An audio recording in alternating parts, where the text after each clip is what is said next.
नमस्कार, मैं प्रिया। आप देख रहे हैं दैनिक भास्कर। आज की खबरों की शुरुआत कुछ फटाफट अंदाज में। स्पेसएक्स द्वारा टेक्सास के लॉन्च किया गया स्टारशिप रॉकेट कुछ ही मिनटों बाद अंतरिक्ष में ब्लास्ट हो गया। इस हादसे का असर एयरलाइंस तक पर भी हुआ। मैक्सिको की खाड़ी के ऊपर एयरलाइंस उड़ाने के मलबे से बचने के लिए अपना मार्ग तक बदलना पड़ा। कांग्रेस सांसद राहुल गांधी ने बीती रात अचानक दिल्ली के एम्स पहुंचकर वहां इलाज के लिए इंतजार कर रहे मरीजों से मुलाकात की। उन्होंने मरीजों से उनका हालचाल जाना और उनकी समस्याएं सुनी। उन्होंने कुछ मरीजों की समस्याएं सुनकर खुद से मदद का आश्वासन भी दिया है। कैलिफोर्निया के काइल गाजी 32 साल के हैं और अब तक 87 बच्चों के पिता बन चुके हैं। उनके बच्चे दुनिया के अलग अलग हिस्सों में रहते हैं। वो इस साल 100 बच्चों के पिता बन जाएंगे। उनका कहना है कि उन देशों में भी उनका बच्चा जा रहा है। तेलंगाना की सीमा से लगे हुए इलाकों में एक बड़ा पहाड़ है।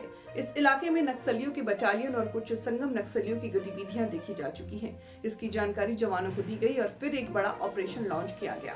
विराट कोहली को भारत की सड़कों पर घूमना पसंद है, लेकिन वो ये कर नहीं पाते क्योंकि उनके फैंस हमेशा उनके घेर लेते हैं।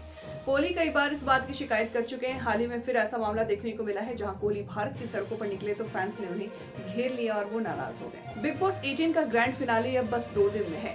शिल्पा सिरोडकर के एलिमिनेशन के बाद शो में सिर्फ 6 कंटेस्टेंट बचे हैं, जिनमें से कोई एक सीजन की ट्रॉफी अपने हवाले करेगा। शो में एविस्ट हुए चाहत पांजन एक कंटेस्टेंट के मुताबिक फिनाले में जाना डिजर्व नहीं करता, उन्होंने कहा है।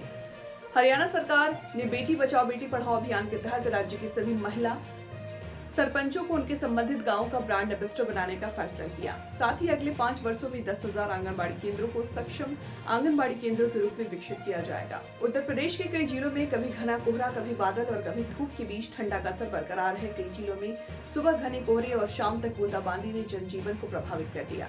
जम्मू कश्मीर के गुलमर्ग समेत घाटी के कई उच्च पर्वतीय इलाकों में बर्फबारी से शीतलहर बढ़ने के साथ जनजीवन भी अस्त व्यस्त रहा। प्रधानमंत्री नरेंद्र मोदी ने गुरुवार को सिंगापुर के राष्ट्रपति थरवन शर्मुगनतम से मुलाकात की। दोनों नेताओं के कई मुद्दों पर चर्चा हुई। इसके बाद पीएम मोदी ने एक्स पर पोस्ट किया, कहा कि हमने भारत सिंगापुर व्यापक रणनीति साझेदारी पर चर्चा की है। टीबी एक गंभीर बीमारी है जिसका सही समय पर इलाज न किया जाए तो ये जानलेवा तक साबित हो सकती है। अगर मरीजों के परिवारों को पौष्टिक भोजन की सहायता दी जाए तो वर्ष 2035 तक टीबी से होने वाली मौतों के करीब 4.5%, बीमारी से 2.2% में कमी आएगी। फिलहाल वक्त हो चला एक छोटे से ब्रेक का। जल्द हाजिर होंगे ब्रेक के बाद। तब तक के लिए आप बने रहे हमारे साथ और मुझे दीजिए इजाजत। नमस्कार।